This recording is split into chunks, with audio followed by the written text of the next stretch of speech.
Hello, my name is Marisol Rubio. I'm the Director of Government Relations for the San Francisco Bay Hispanic Chamber of Commerce. Today, I have the pleasure and privilege of being joined by Yesenia Sanchez, who is running for Alameda County Sheriff. Hello, Yesenia. How are you? I'm doing great. Thank you for having me. Great pleasure to have you as well. We're excited to have you here.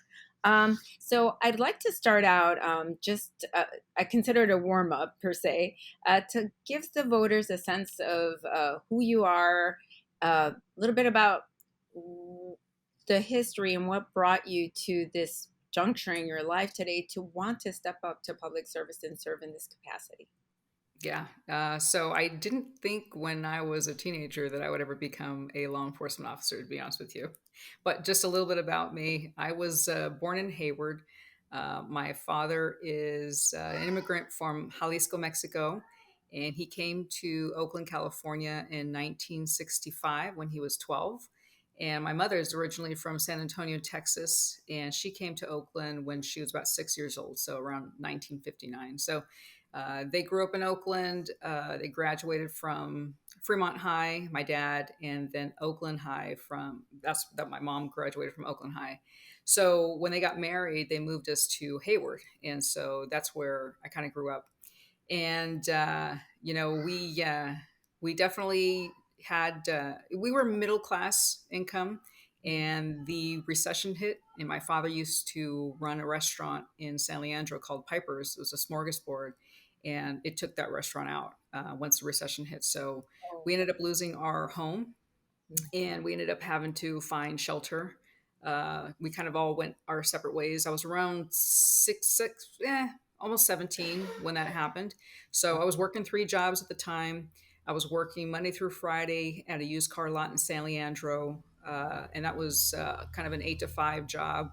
In the evening, I was working for Federal Express at the Oakland Airport loading cargo planes, and that was between 9 p.m. and 3 a.m.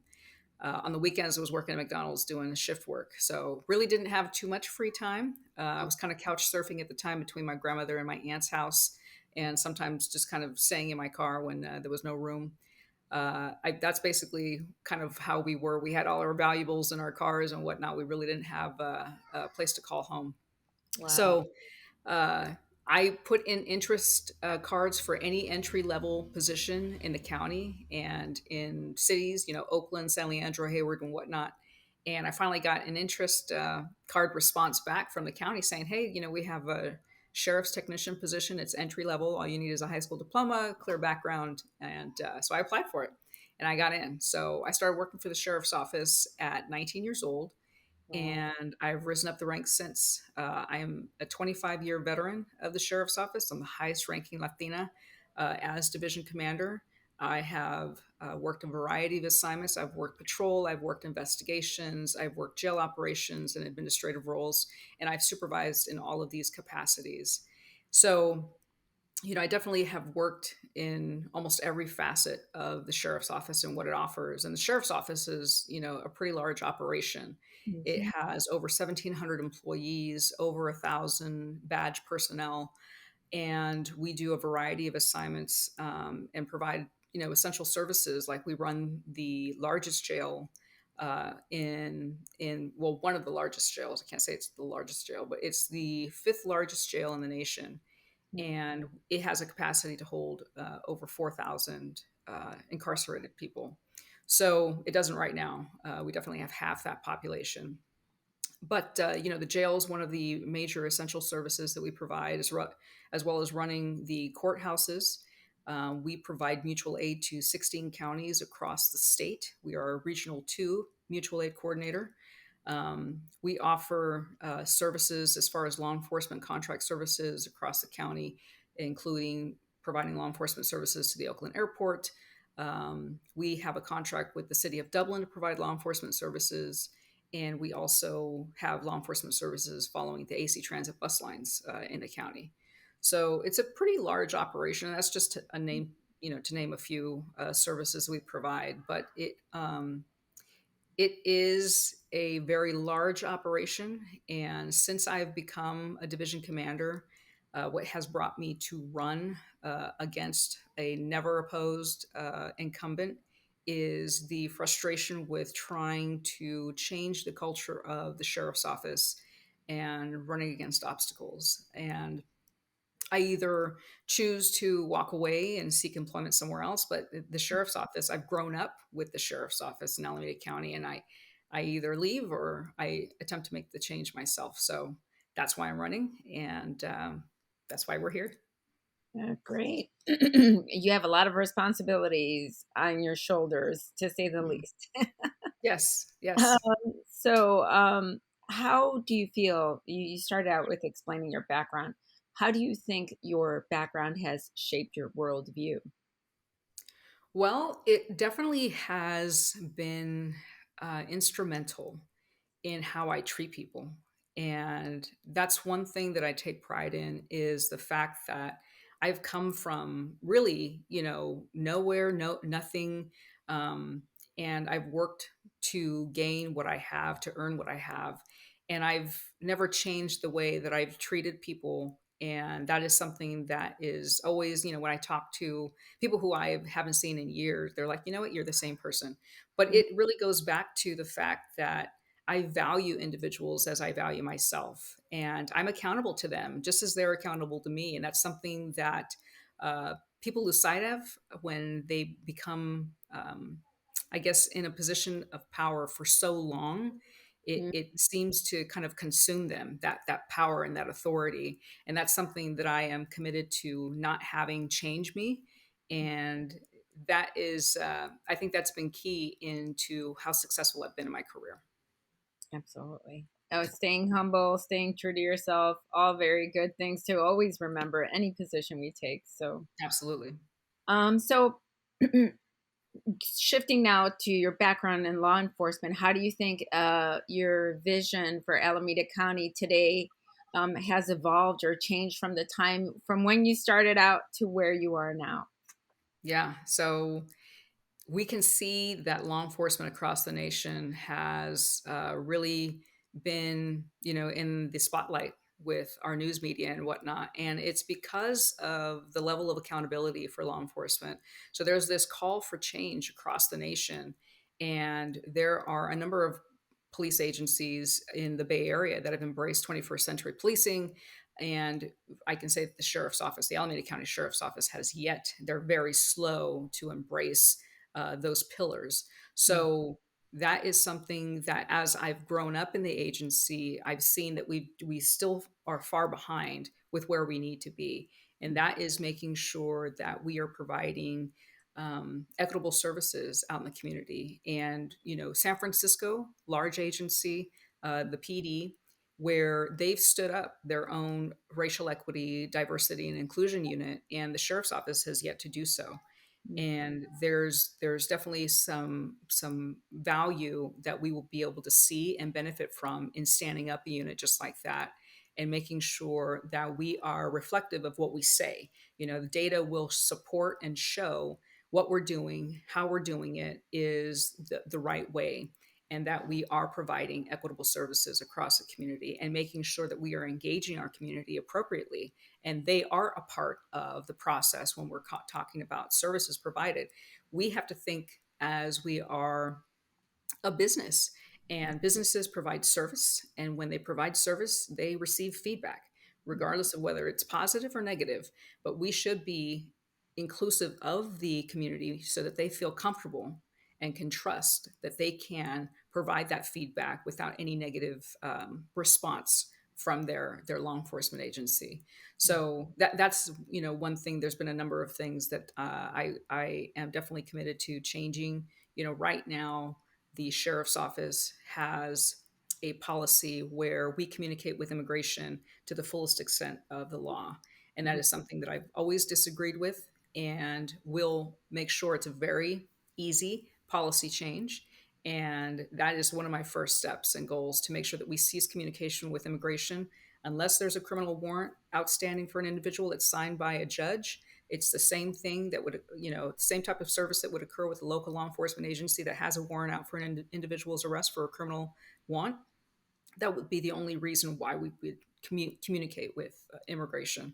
So that's a quick fix for sure.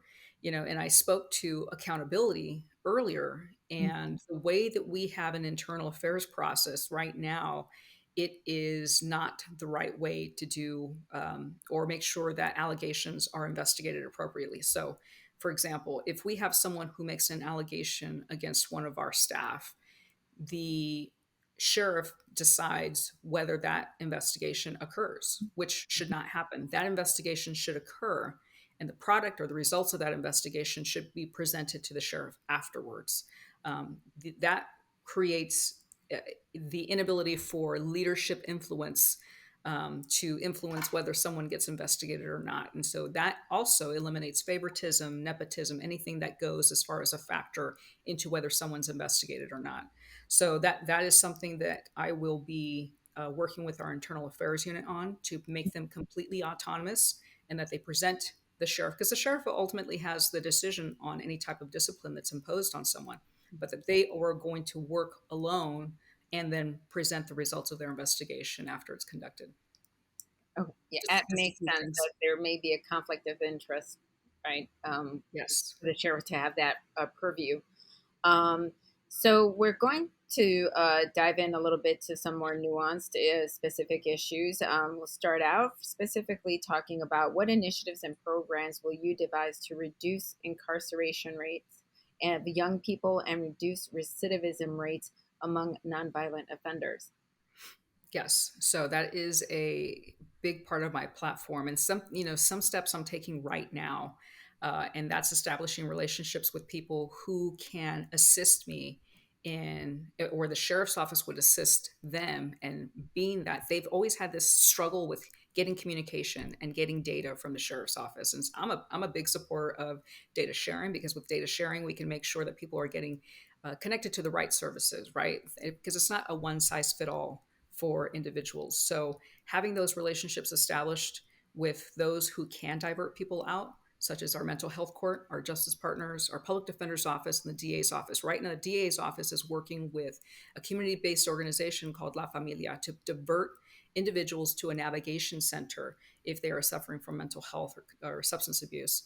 And so what they do is an individual, instead of getting transported to jail if they've committed some minor offense, they are assessed and they're asked, would you prefer, instead of going to jail, going to this navigation center where they can connect you to resources that are focused on shelter, substance abuse, mental health treatment, and whatnot. And so people will take those opportunities. And then, if they get connected to services and they start on that right path, then their case can potentially go away. So those are things that we need to do more of. And it is going to take the sheriff's office, which I'm definitely committed to do, because I do not believe that those who are suffering from mental health belong in jail. Um, Although people find themselves incarcerated that do have mental health issues, we do have to make sure that we are providing quality service to those folks. But we also have to do what we can to show that people who commit the same crimes over and over, trespassing, minor offenses, drunk in public, stuff like that, we know that they are not violent individuals and that they are finding themselves incarcerated because of their issues. And so if we can divert them and really put focused treatment services towards them, we can remove them from that incarceration and get them treated outside, because that is the best environment for them to receive services. Right? Not incarcerated. That is not the environment for people to get better. It's definitely out in the community, because then their family members, their loved ones have access to them out in the community. So definitely a focus of mine, making sure that we do what we can to make sure that communication is going out and that they have access to individuals who do find themselves incarcerated. So that's for the incarcerated folks. I am a advocate to make sure that instead of sending law enforcement to crisis out in the street, in the field, that we send those who have the training to basically treat those who are suffering from mental health to those calls, and having a focus, because we know that law enforcement, sometimes the uniform itself and the response of law enforcement in itself is a trigger for individuals to get angry or aggressive, and react in a way, whereas if a law enforcement officer had not shown up, they would have been fine. They would have been open to the EMT and the crisis counselor as far as engaging and offering services and getting them out of that situation that they're in right at that moment. So that's something that the county does have. It is a small program right now, but whatever the sheriff's office can do to make sure that we are working with them to support them and hopefully assist them in creating a larger unit for a 24/7 response, that is something that I'll be a part of. Mhm. So, um, specific, or do you have any specific programs or initiatives specifically to reduce the incarceration rate of young people? That's one part of it. And then the other part of it is how do we reduce recidivism rates? I know you were talking, what you were discussing is definitely about how we handle calls that are really mental health Mhm. issues versus issues that are policing issues, right? They're law Mhm. enforcement issues that are totally separate, um, which is part of the questions I will definitely get. We will discuss this again a little bit more, but what I'm trying to think of, for example, is like kind of find out a little more is what can we do preventatively to Yes. try to reduce the incarceration rate among young people. Um, Yes. so and also, because obviously when juveniles are being incarcerated at a young age, there's a very high likelihood that they will continue to find themselves in conflict, Mhm. with and experience being arrested for the rest of their lives. It sets them on a trajectory, is what I'm getting at. So, Mhm. what can we do to reduce the likelihood that that will happen? That's the first part of the question. The second one is talking about recidivism rates, Mhm. reduce of nonviolent offenders. So when they go back to the workforce, what kind of initiatives or programs are you thinking of proposing to make prevent to enable people who are nonviolent offenders from being able to integrate back into society in a successful manner so that they do not become repeat offenders? Yeah. So definitely sorry, and I branched off on the mental health thing because it is a big concern right now in the community. But It's a lot to chew on. It's a lot. yes, It's like a it simple is. question, but it's really multi-layered. So I Yes. absolutely understand. Okay. So when it comes to our youth, the the key is educating them, right? And being able to give them things to do. And we have a Deputy Sheriff's Activities League that provides opportunities for soccer and boxing and something that is recreational that our kids can engage in, and it's offered to our unincorporated areas and our underrepresented areas in unincorporated Alameda County. So Mhm. we have small policing units that really drive that effort. But what I will be making sure of is that not only do our small community policing units have that drive and effort, but that's going to be something that is going to be pushed agency wide. We will have a community policing model agency wide, and that will be targeted towards our youth and making sure that when you have school resource officers that are present on the school grounds, Mhm. whether they're present all the time or whatnot. Those are agreements that we need to make with each school district because some school districts don't want cops on school grounds all the time. They believe that that creates a sense of that school to prison pipeline, right? And I'll agree to some respect on that. So every school that we provide law enforcement services to, we should have an agreement set forth or between the school district and the sheriff's office on what our presence is going to look like and what services they actually need. But the sheriff's office will always be open and available for making sure that we provide services to those schools and to those kids to make sure that they are safe, and then also engage them with any kind of educational opportunity that we can, whether it's through a DARE program, whether it's on a career day, kind of giving them a taste of the life of a sheriff's deputy, because I think kids are always, when they're small, they're excited to see a police car and be able to tour a police car and kind of see the mechanics behind it. But making sure that we're developing those positive relationships with our kids. Um, but we do that, and we can partner with probation because probation oversees the Juvenile Justice Center, which is where the juveniles, if they do have some sort of negative interaction or get arrested for a crime, they go to the Juvenile Justice Center, and the juvenile probation agency is the one that manages them.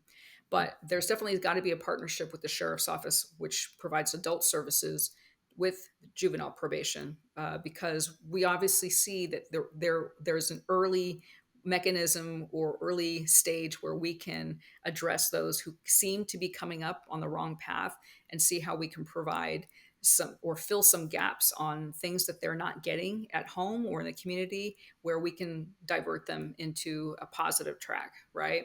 So that's for our kids. For our adults, right now in the jail, for people who find themselves incarcerated over and over again, we need to start identifying and addressing the underlying issues and the underlying causes that can have people committing crimes repetitively and finding themselves incarcerated. So if you go to jail right now, there are program services that are offered, but they're basic skills. And it's very expensive to live in this county, in the Bay Area. So what do we think that's going to do for an individual if we give them basic life skills, basic, education? It's just going to have them keep coming back into custody because they can't survive on that.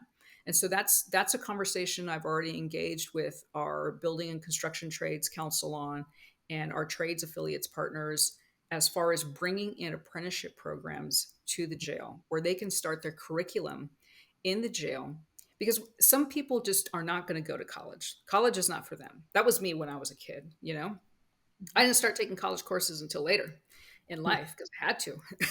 But I mean, it wasn't something that I wanted to do. It wasn't something for me. So we have to be able to give other opportunities to people who just don't want to go to college, get a degree, and go that route. And the trades is a great opportunity. There's so many trades that people don't even know that are out there. So to expose them to those new opportunities, and the fact that they'd be able to start a process while they're incarcerated to make their time meaningful, and then be able to follow that out. Once on day one they get out, they can go report to their union and get a job day one, and that job comes with benefits, and that job comes with equal, fair pay and representation. And so what else, would you be able to offer someone that would give them a true opportunity at success and being able to provide for themselves or their family, except for a good living wage, benefits for themselves and their family and whatnot. And so that's something that I've already started discussions with our trade partners on. They're excited about it because they need people, right? They need skilled people. Everybody's looking for good people to come and work. So the jobs are out there. We just have to make sure that we connect people. And I think that's the key. The connection has to be there. And so that's something that I will be bringing to the jail for sure. Wonderful. Thank you for your thoughtful response. Uh, so we're gonna next question is so have these programs, the ones that you described, are you aware of them being implemented elsewhere, and with what success rate they've operated? I mean, have they functioned well? Are you aware of any out there? So I believe the apprenticeship programs are in the state facilities right now. Mhm. But as many people know, we are now holding those who are serving their state sentences in county jails. So why not bring the apprenticeship program into our county facility? Because we do have people who are staying much longer, where they would serve their sentence in a state facility, they're now serving it in county. So we need to start thinking outside of the box as far as how we can offer the same services that the state incarcerated get and bring it to the county, because we do have those state sentence folks. So I know that it is successful as far as the apprenticeship program in a state facility. I would have to get the stats on that, but they are very happy with the results that they get, at least the trades, from their presence there in the state facility, Mhm. and they're excited to be able to bring that to the county. So I believe it's going to be a great opportunity for many, many people. Great. Yes, absolutely. I think opportunity is at the heart of everything. We have to open doors for people so they know that there's options. And um, I think what you were conveying is that it's about opportunity. It's about giving people hope when they are in these very difficult situations that led them in the first place into the criminal justice system. So Mhm. um, thank you for that. So next, we often talk about stopping the school to prison pipeline. And as someone like yourself who often comes into contact with adolescents who often have already checked out in some capacity, what recommendations do you have for our school administrators? I think the advice for the school administrators and parents, is just to be open to allowing a presence, because some folks are resistant to having a presence of law enforcement, but at some point in time we have to build that trust and relationship with our youth, right? And so I would rather have more opportunities to have those positive interactions and be able to educate our youth, as far as who we are and what we do, and whatnot, and then offering some after school activities to our kids, instead of just every time they have an interaction it's negative. And so that's what we need to break, right? Because if we're not allowed to engage positively, then all we have are those negative interactions with either the kids or their parents or whatnot, and that's the only time that they see us. And so that fuels that negativity and that distrust and whatnot. So that's definitely something that we have to continue to engage in ways where they're fun and interactive, and they bring a different perspective to people and how they feel about us. Right, right. So, what role do you feel law enforcement has in ensuring that young people remain safe and have adequate social support, especially Black and Brown children, as you know, are often finding themselves in these negative circumstances when they come into contact with law enforcement, and children dealing with very difficult socioeconomic issues at home or otherwise outside of that as well. Um, or if they have disabilities or mental health issues. Mhm. What role does law enforcement play in ensuring that young people remain safe and have that support that they need to succeed? Yeah. So the first thing is not to resort to arrest for these negative contacts, and really treating kids and looking at them as kids who may be lost, who may not know, may not have an understanding. And so that's where, those partnerships and those relationships really come into play. Where is if we have a really good relationship with probation to say, this is what we had with, whoever, Johnny. And Johnny did this at school, or this happened, after school or whatnot, and working with probation to see, just the way that we would for individuals who suffer mental health, because kids, they have social media now. They have a lot of exposure to depression, and because they're not, getting all the likes on Facebook and all that other stuff, and it's an interesting world that they are growing up in, that I did not grow up in, for sure. So we definitely have to provide just additional focus on treatment services, therapy, counseling, and I think this is why um, there is resistance for law enforcement on school grounds, because once the cops started coming and having a presence, well, more kids were getting arrested for getting into fights, right?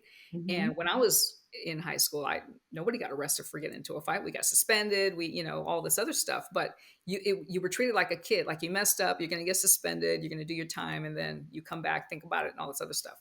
But the cops weren't really involved. It was handled kind of in house. Right. So bringing cops into the story now, or on site, resulted in more arrests. And so I definitely disagree with arresting kids for fighting.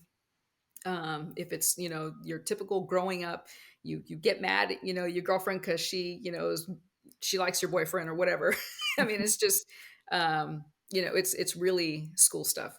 So the more that we can point them in direction where they're getting services and not getting arrested, and they're not, getting building a kind of a rap sheet at a very young age, and just making sure that they have a social worker or some connection. And probation has a lot of resources when it comes to the youth and providing services. So if the sheriff's office can have another way to divert them to services as opposed to going into custody at the juvenile justice center, that's something that we need to make sure that we're doing. And it goes back to the fact that every kid is different, and we need to make sure that we are providing that individual kid the services they need, and not this, we're just going to send every kid to this program, or it just doesn't work that way, and you'll find that they'll cycle through. Right, right. And so looking at the other side of the coin, because I know you mentioned some really important things about making sure when making sure that we're providing. We've talked about what to do to provide support for young people. We've talked about you sort of began to really dive into identifying the difference between mental health issues and criminal situations, right? So then other side, the kind of third leg of this is what kind of programs or psychosocial support services can be provided to police officers so that they are better uh, positioned to handle these high stress situations. hmm So we definitely have to focus on our staff's mental well-being, right? And that's where, we have currently a peer support program that is able to touch base with individuals when they've been involved in a critical incident or whatnot, or there's been a loss in the agency by, one of our agency members passed away or whatnot. They reach out to individuals and make themselves accessible to our agency members. So I think that being able to provide that support program has been key to keeping our staff, engaged with being able to vent and have some mechanism to vent. But we also have an EAP, an employee assistance program, that allows them to connect with a actual counselor or therapist and whatnot when it comes to either they're having some marriage issues or kids issues. There are programs there, but we also need to make sure, and it seems like law enforcement is being called upon to do everything now, right? But we have to make sure that we're giving our staff the tools to be able to lean on, and the training they can lean on, to be able to at least identify people who are going through crisis, and be able to know that their presence is a trigger sometimes, or flashing lights are a trigger sometimes, and the person you may be engaging with may be autistic, and things to look for. And so we definitely do not do enough of that training right now with identifying people who have autism, people who may have a learning disability or a cognitive disability where they're not going to understand the things that you're asking them to do, right? And so being able to give them those tools so that they can actually recognize that is key. And that is offered, and there are programs that other law enforcement agencies do interact with and engage with to bring them to the agency, their agencies. But I will be doing the same. The more information that we can provide, the more training we can provide our agency members, the better off they are, and the better off the community is as well. Mhm. Because we can see when they don't have that appropriate training what can happen. Right, The fact right. that they can't recognize there's an issue here, not criminal intent, but there's an issue here that has called you over here, which led somebody to call you over here. So there's definitely not enough of that going on in our agency right now, and to bring that in would be a benefit for sure. And we have a program where we are training some of our behavioral health deputies, who they partner with our clinicians inside the jail Mhm. when they're delivering services, and it's a partnership where we're able to see what the behaviors are when the clinicians are not around, and be able to share that information with the clinician when they provide counseling to the individual, Mhm. and then they'll work together to say, okay, well, this person responds well during breakfast time, and then this person responds well during dinner time. There's all these little nuances, but being able to identify what issues, even symptoms, or I don't know if it's a symptom that you would call it for mental health, but some of the behaviors that occur when someone is in crisis, and be able to respond to that appropriately is key. Absolutely.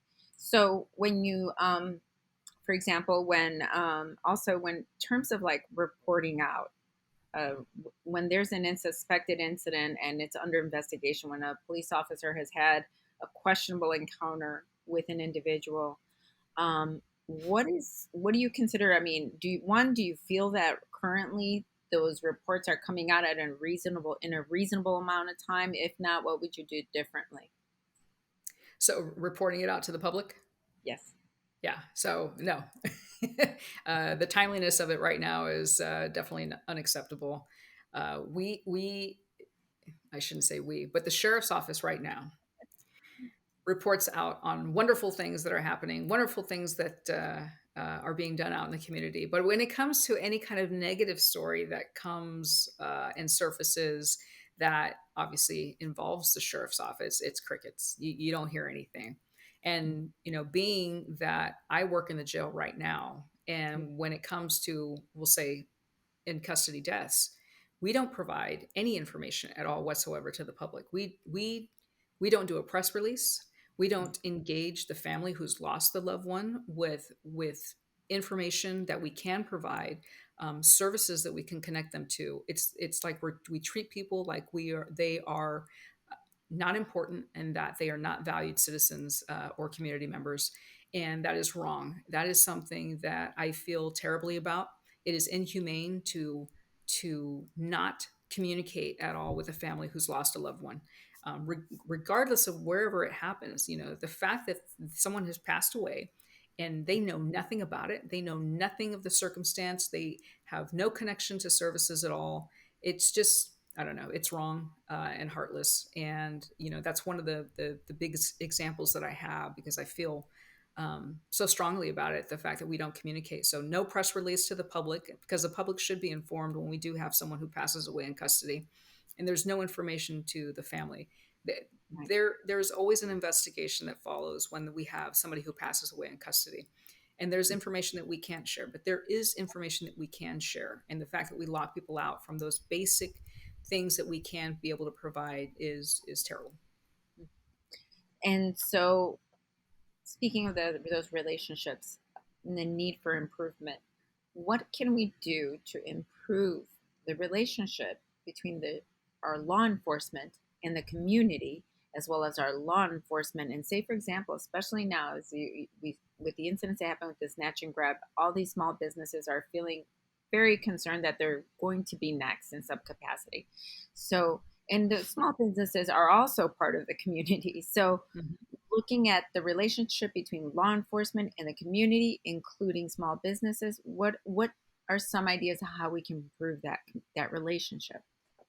Yes. And so that goes to making sure that we are connecting with our business owners and giving them opportunities to be able to voice their concerns, right? Because you're not going to be able to hit every business every day, or even cover all of your businesses, even if you did like this, effort.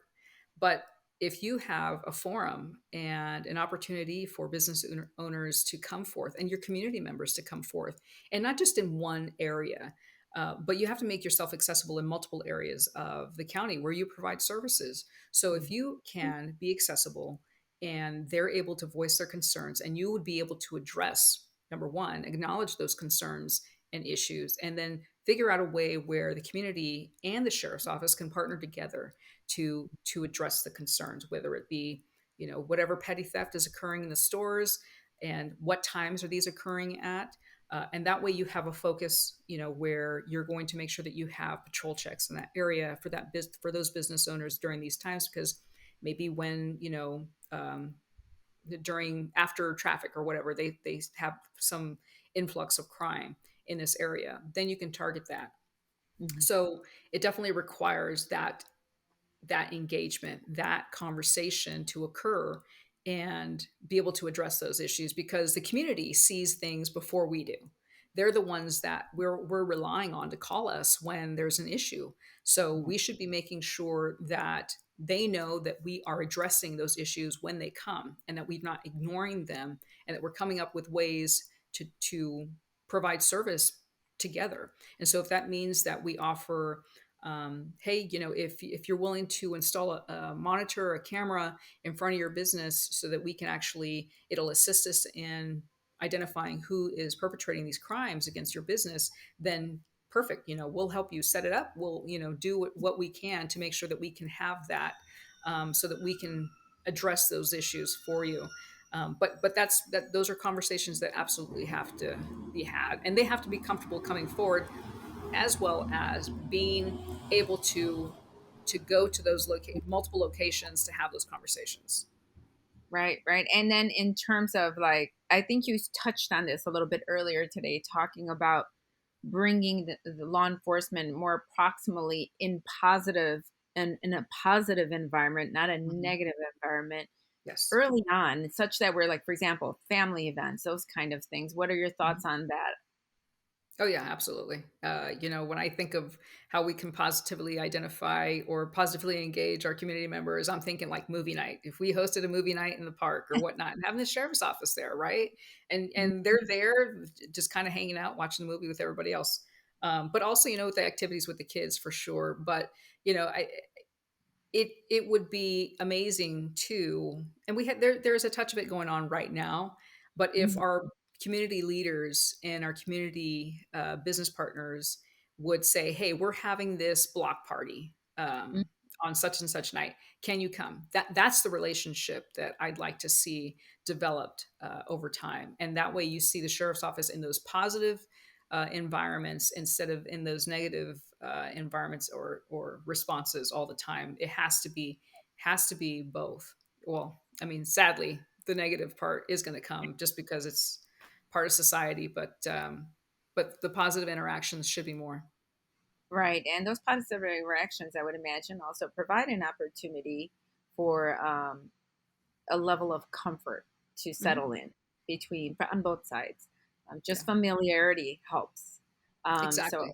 so that's great. So now, I'd like to give you a chance to maybe explain why are you the best choice? This is a competitive race. Why are you the best choice for this Yeah. position? So, I've been with this agency for 25 years, and I've worked a number of assignments, and I've worked with hundreds of people within the agency, and also developed relationships with our county partners as well, and our community-based organizations that provide services in partnership with the sheriff's office. So if you need someone who knows where to start, what issues to tackle, how to tackle them, I've worked in our policy planning and research unit for 4 years as a captain.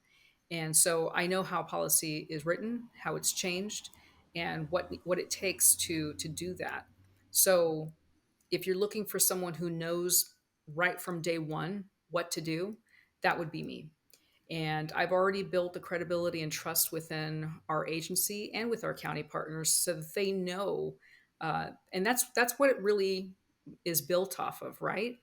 Hmm. You as an individual will not be able to make change in an agency as large as the sheriff's office. It really takes the buy-in and the support from your agency members. They are going to make the effort to bring us where we need to be, but they just need a vision to follow, and they will embrace that vision and the values of the county.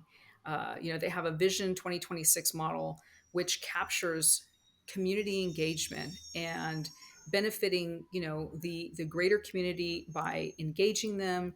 And it's just it's a difficult task, but it can be done. And our agency members are ready for that change. Sorry, my garbage truck is right outside the door. Live people fully understand. Yeah, yeah. So I mean, it being that I've been there for so long, and I've built a lot of good relationships. There are people that are just ready for this change to happen. So we have a lot of great people who have really sought out the role of a public servant and are Right. ready to be those public servants. And they have a service heart, and even our young leadership is ready for their sheriff to have that service heart and not to have a seat just as a position of status. So it is going to be It's going to be amazing. It is definitely something to have some background in managing large facilities and a large number of staff, and I have that experience already. I manage a budget of roughly 300 million and about 600 staff members, so it's not an easy task, but knowing how to do that is definitely something that you need when you're going to lead an agency of the size of the Alameda County Sheriff's Office. So what separates me from the incumbent is that um, I'm definitely someone who leads with humanity and Mhm. heart. I tell people that I love them because I do, because they're doing difficult jobs every day, and it's something that you ask people to do, and a lot of people forget about that. But they're doing difficult jobs. They are under a high level of stress, and I appreciate everything that they offer and that they do for the community. So it is a definite shift in the culture that will be brought forth to the Alameda County Sheriff's Office, and I'm looking forward to being a part of that. Wonderful. And so, really, sort of kind of a quick rundown of what are your top three issues in your first year in office? Oh, I touched on them. So it is bringing accountability to the sheriff's office and making sure that we have fair processes in our internal investigations, and making sure that the community is aware of when something occurs that has a negative outlook on the sheriff's office, that we're going to be open to the best that we can and sharing information. When we have in custody deaths, making sure that we are providing the public with information that we can and connecting the families to services. We definitely have to recruit more of our community members into the role of public safety, into the sheriff's office, into being able to provide service to their communities and give back. But we don't do that right now. We don't draw from our communities in Oakland, San Leandro, Hayward. And that is something that I will be a part of. I will be physically present to make sure that we are drawing from our communities, because that's exactly what our communities want to see when the sheriff's office or law enforcement responds to a call for service. They want to see a representation of themselves, and that's what also builds trust with our community members. So that's definitely an effort I will be part of. Ceasing communication with ICE is a big thing, and that will also build trust with our undocumented communities, so that they trust that they are going to be provided with the same level of service as anyone else that lives in their area.